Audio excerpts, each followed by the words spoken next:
Imagine waking up tomorrow to discover that every school, from kindergarten to university, has vanished without a trace.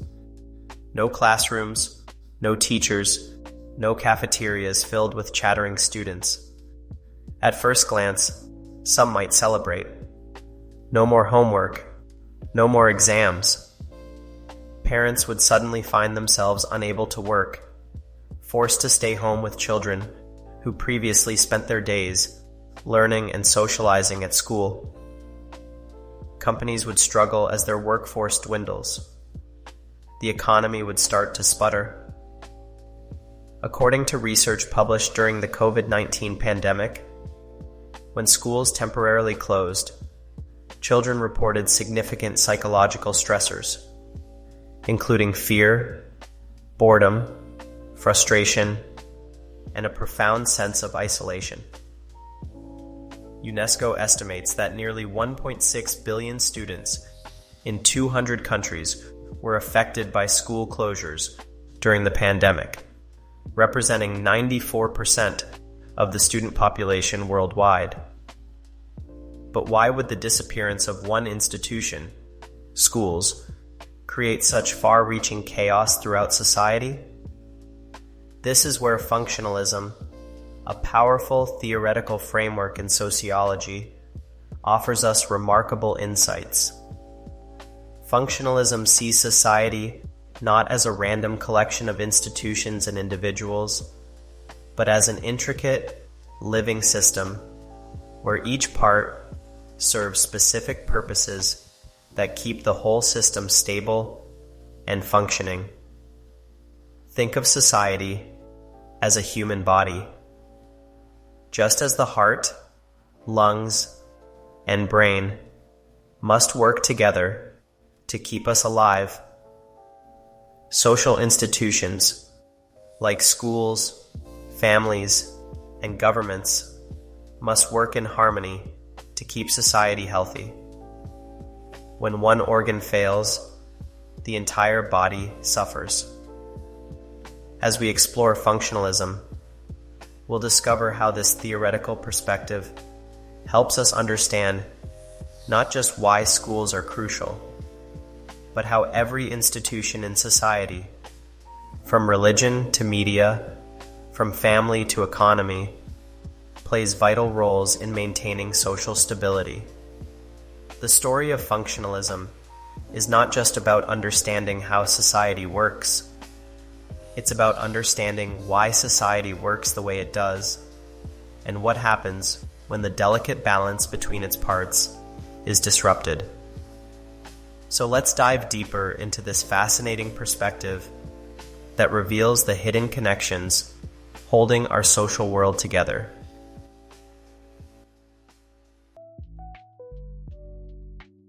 Let's run a sociological simulation.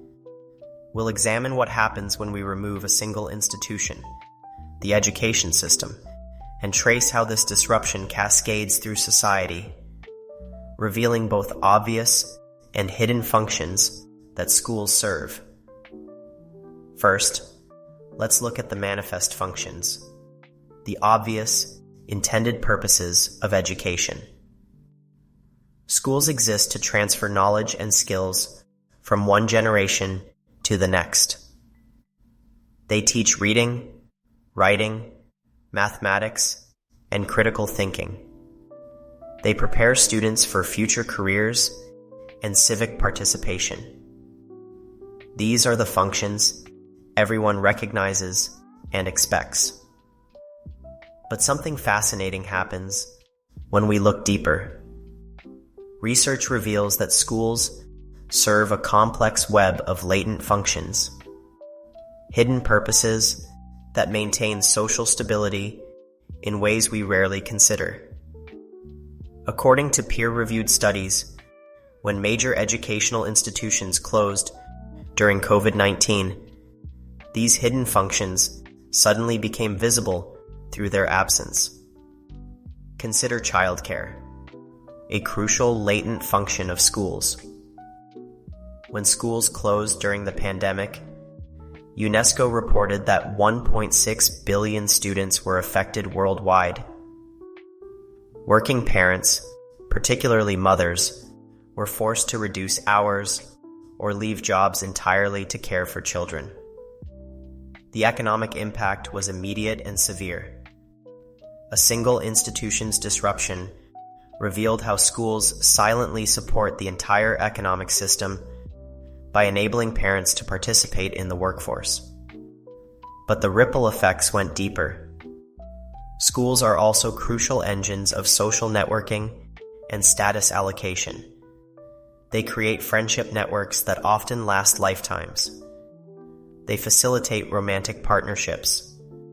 Many people meet their future spouses through educational institutions. They establish social hierarchies through academic achievement and extracurricular activities. When these networking functions were disrupted, researchers documented significant increases in adolescent mental health issues and social isolation. The economic implications extend far beyond simple childcare. Schools serve as powerful mechanisms for social mobility. They provide opportunities for students from disadvantaged backgrounds to access higher-paying careers and build professional networks. Research published in the Journal of Psychology found that during pandemic-related school closures, students from lower-income families suffered disproportionately, highlighting how schools normally function as equalizers in society.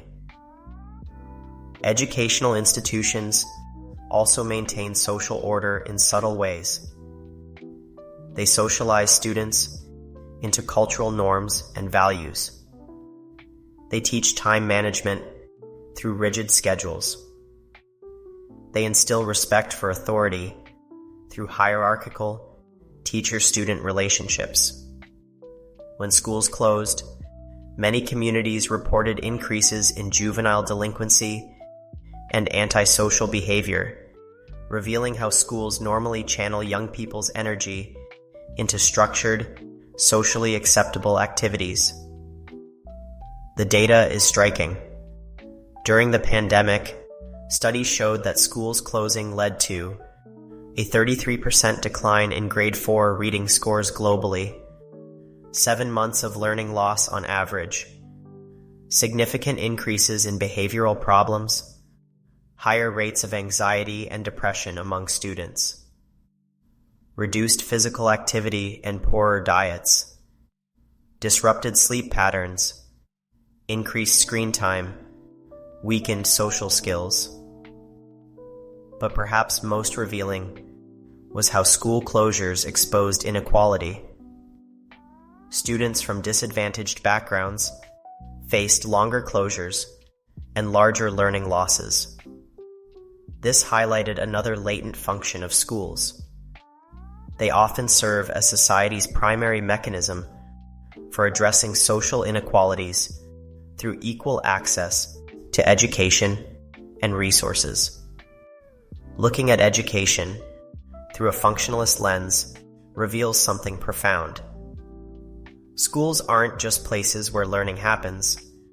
They're complex social mechanisms that maintain stability across multiple dimensions of society. They regulate the labor market by preparing workers and enabling parent participation. They maintain social order through socialization and structured activity. They facilitate social mobility through merit-based achievement opportunities. When we understand these interconnections, we begin to see why sociologists emphasize the delicate balance between institutions. A change in one area inevitably affects others. This is why educational policy decisions have such far-reaching implications. They're not just about teaching and learning, but about maintaining the complex web of social functions that keeps society stable and functioning. As we continue our exploration of functionalism, we'll see how this pattern of manifest and latent functions appears in other institutions as well, creating a fascinating tapestry of interconnected social purposes that shape our daily lives in ways we rarely notice, until they're disrupted.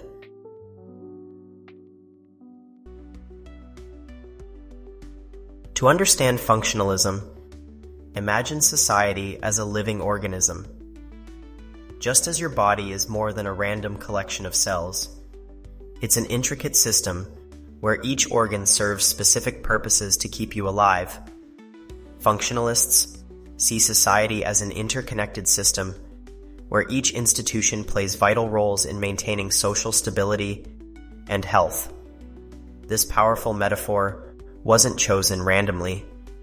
Emil Durkheim, one of functionalism's founding fathers, observed that just as biologists were discovering how different organs worked together to maintain life, sociologists could understand society by studying how different institutions worked together to maintain social order.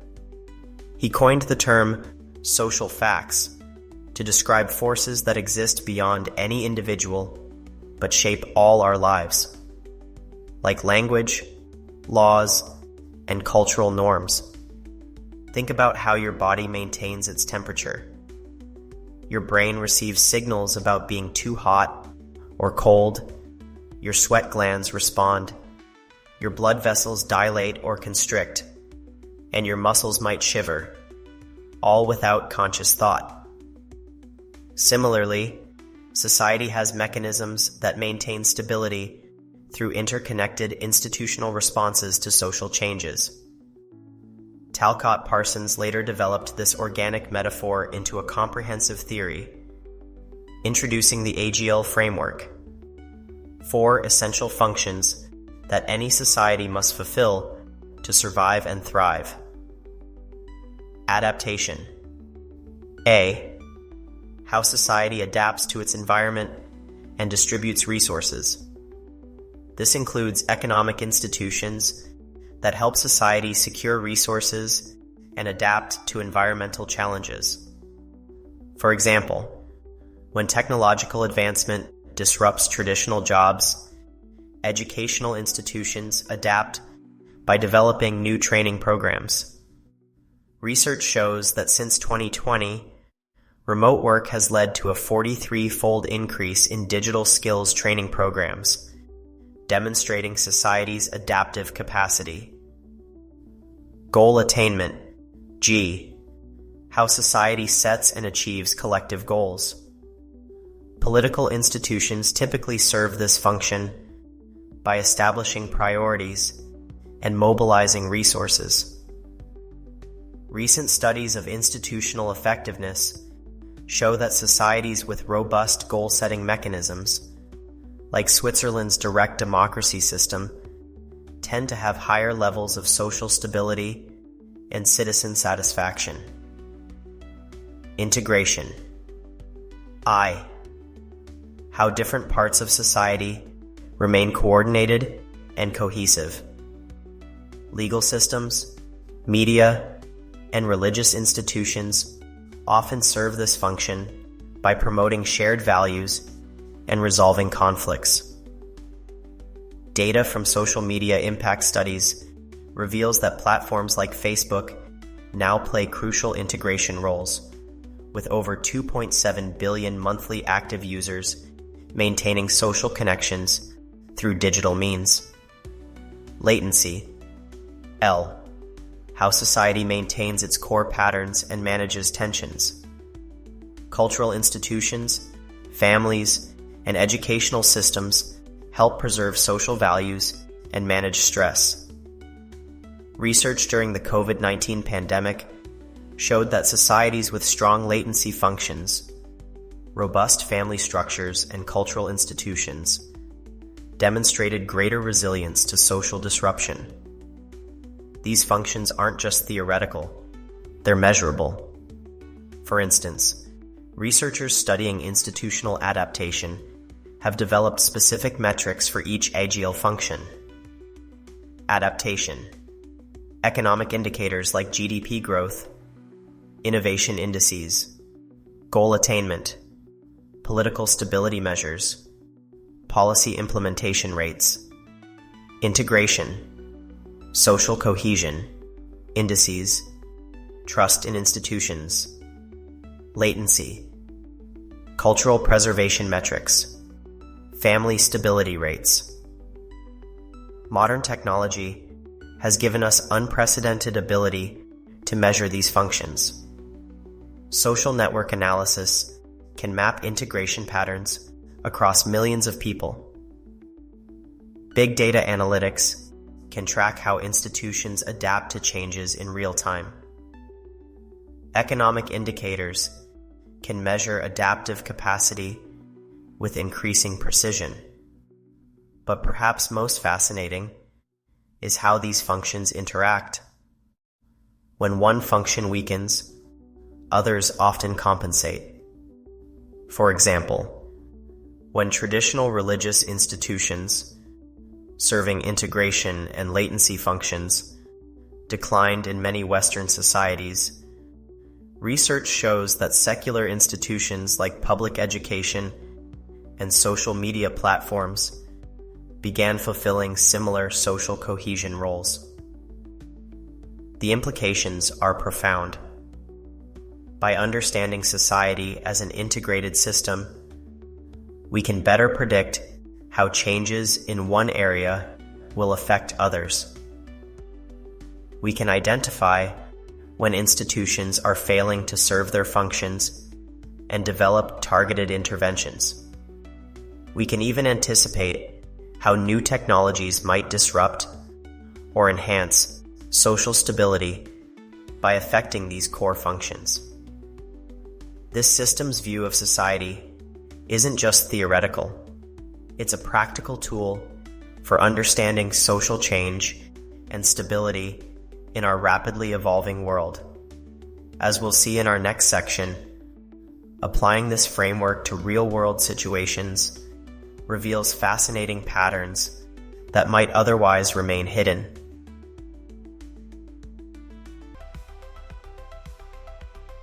Let's run another sociological simulation, this time examining religious institutions through a functionalist lens. While many focus on the spiritual aspects of religion, functionalists see religious institutions as complex social mechanisms, serving both obvious and hidden purposes in maintaining social stability. First, let's identify the manifest functions, the obvious, intended purposes of religious institutions. They provide spiritual guidance, moral frameworks, and explanations for life's profound questions. They offer comfort in times of crisis and rituals that mark significant life transitions. But when we look deeper, fascinating latent functions emerge. Religious institutions serve as powerful engines of social cohesion and control in ways that often go unrecognized. For example, regular religious practice is strongly associated with marital stability across denominations. Research published in the Journal of Marriage and Family shows that high church attendance rates correlate with lower divorce rates and higher reconciliation rates among couples, a finding that reveals how religious institutions quietly strengthen family stability.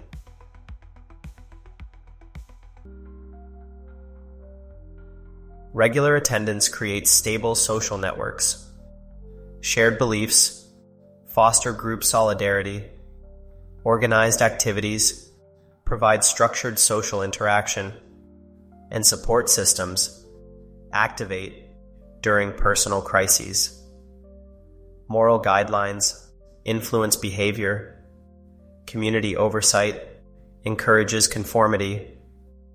Religious teachings often reinforce societal norms, and ritual participation maintains social order. During the civil rights movement, Black churches served as organizational centers, providing not just spiritual guidance, but crucial social infrastructure for political action.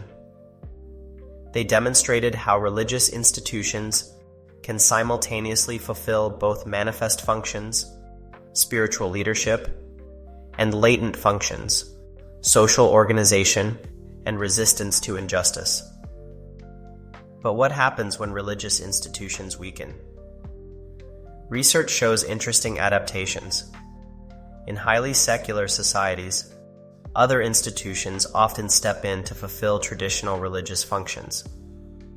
The data tells a fascinating story. While the percentage of religious nones has increased significantly in many developed nations, reaching 29% in the United States by 2021, the human needs traditionally served by religious institutions haven't disappeared. Instead, these functions are being redistributed among other social institutions. This redistribution isn't always smooth.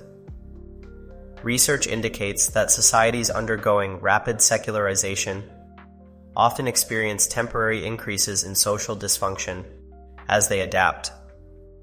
This suggests that religious institutions serve complex, stabilizing functions that aren't easily replicated.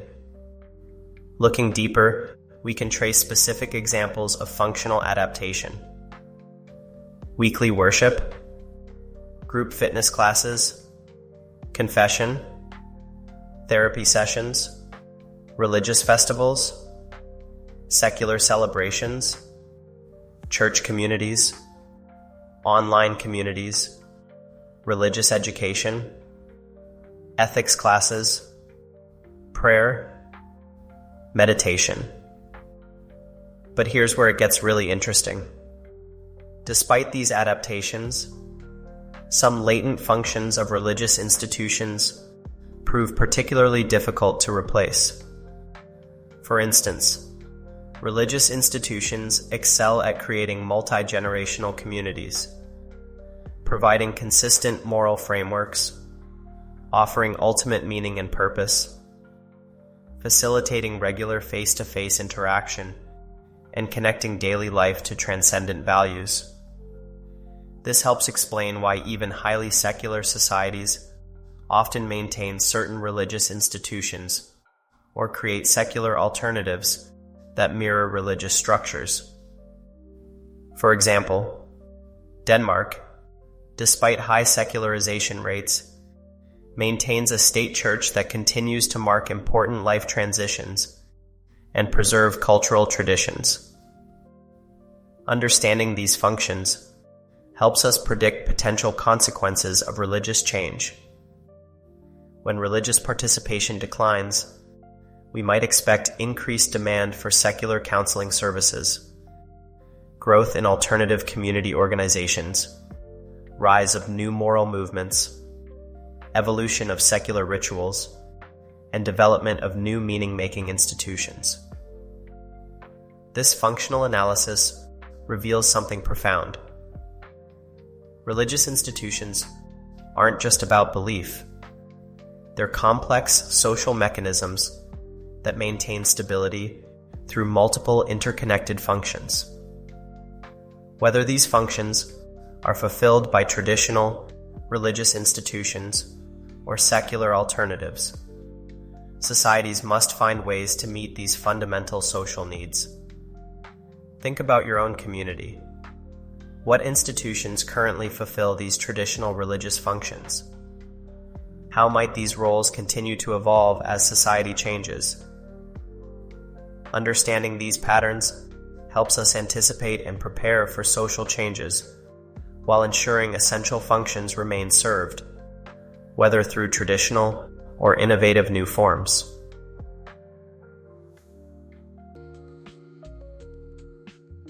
For our third simulation, let's examine what happens when economic institutions experience significant disruption. Economic institutions might seem straightforward. They exist to produce and distribute goods and services.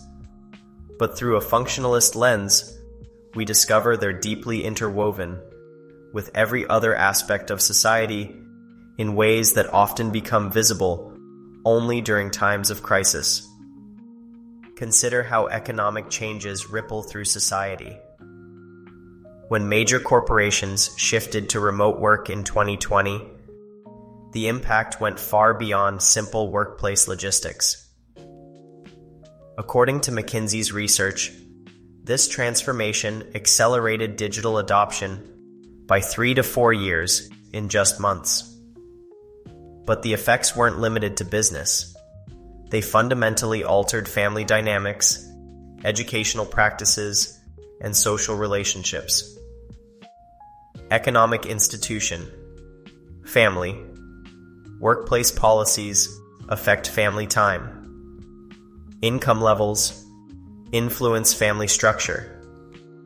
Job locations determine living arrangements.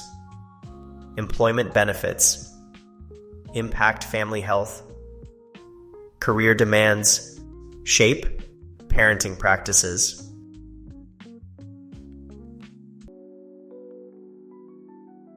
While functionalism provides powerful insights into how society works, it's not without its critics.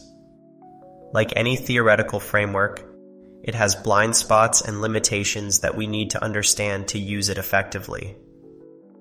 Let's examine these criticisms through concrete examples and data.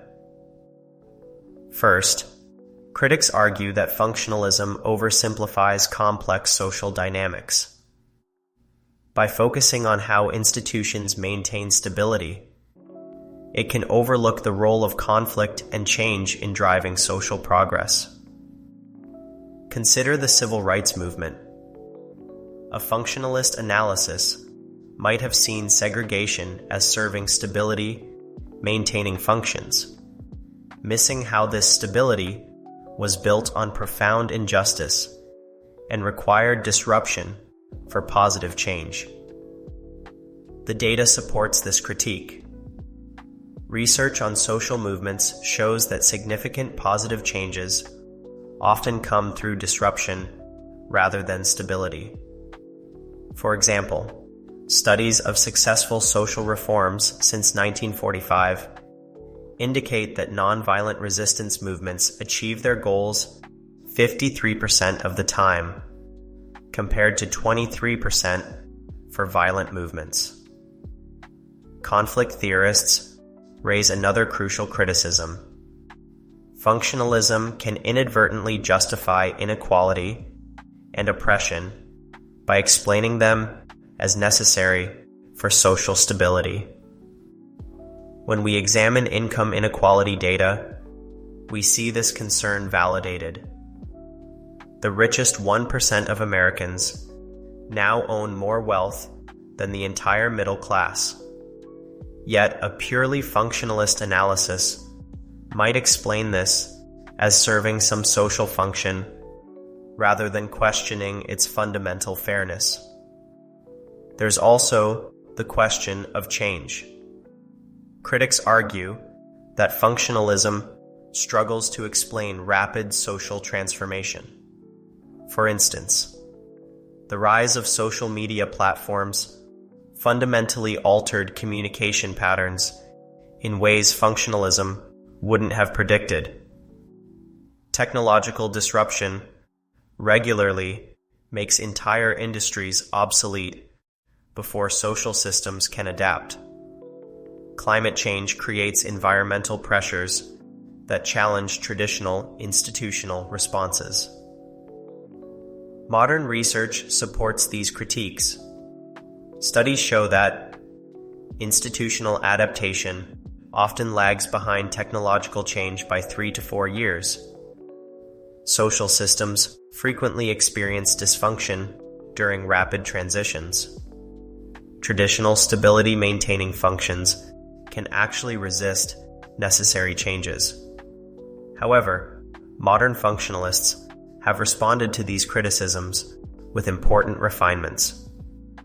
Neo-functionalism acknowledges that conflict and change are essential parts of social systems, not just disruptions to be resolved.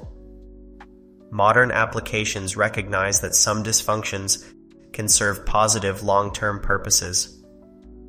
Contemporary frameworks incorporate power dynamics and inequality into their analyses.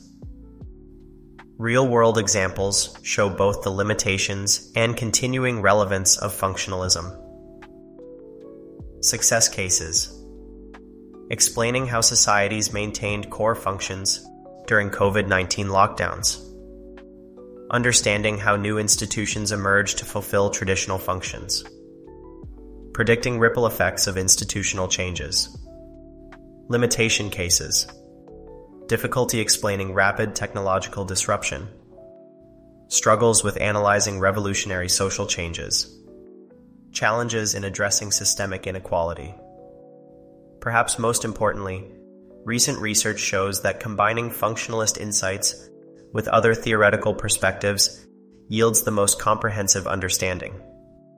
For example, studies of institutional change during the digital transformation reveal that functional analysis helps predict interconnected effects. Conflict theory explains power dynamics and resistance. Network theory illuminates new patterns of social connection. This balanced approach acknowledges functionalism's limitations while recognizing its continued utility. Consider how remote work transformed workplace institutions since 2020.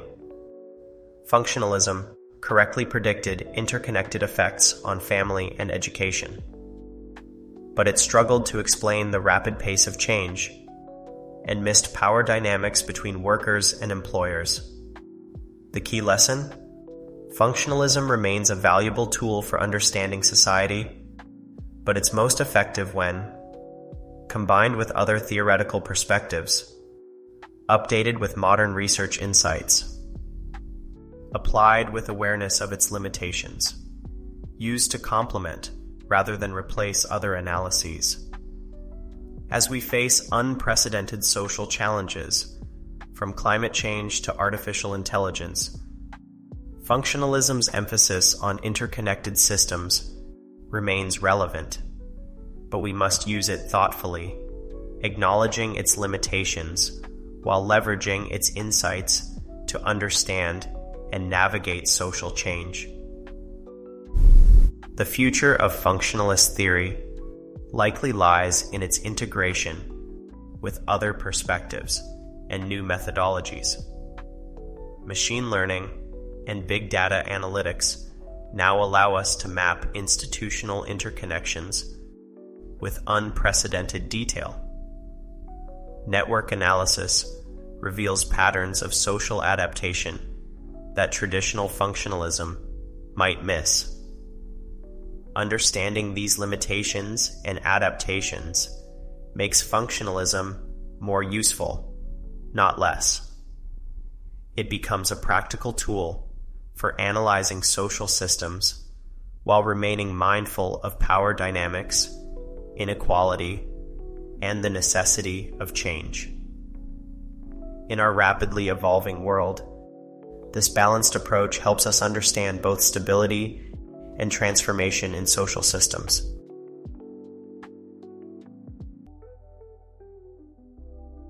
Throughout this exploration of functionalism, we've discovered how society operates as an intricate system where each institution plays vital roles in maintaining stability and order.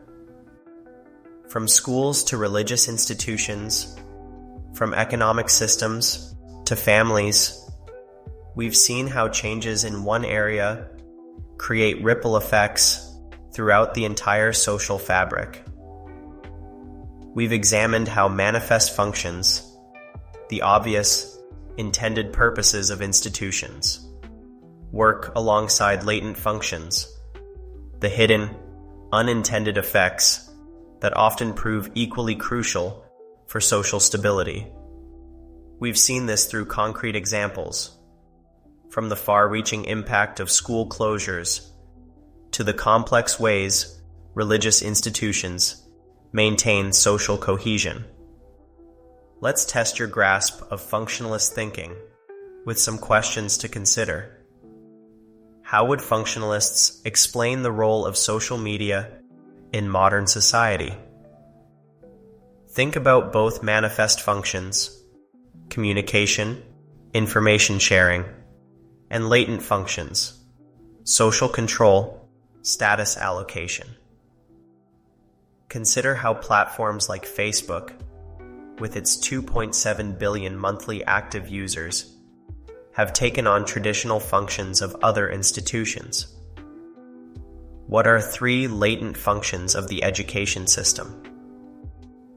Beyond the obvious purpose of teaching knowledge and skills, reflect on the hidden ways schools maintain social stability.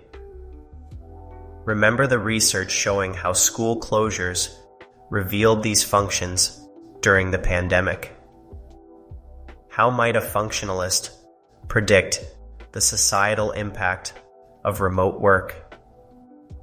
Consider the interconnections between economic institutions and family life. Think about how changes in workplace structure might affect other institutions, from education to community organizations.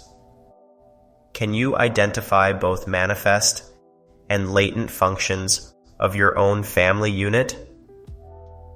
Look beyond the obvious roles your family serves. Consider how your family unit contributes to broader social stability and order in ways you might not have previously recognized. Remember, while functionalism has its limitations, its core insight about the interconnectedness of social institutions remains crucial for understanding modern society. Whether we're analyzing the impact of new technologies, predicting the effects of policy changes, or simply trying to understand why things work the way they do, the functionalist perspective offers valuable tools for making sense of our complex social world. Take these insights with you as you observe the world around you. Notice the manifest and latent functions of institutions in your daily life. Consider how changes in one area might affect others. Understanding these connections doesn't just help us comprehend society, it helps us participate more effectively in shaping its future.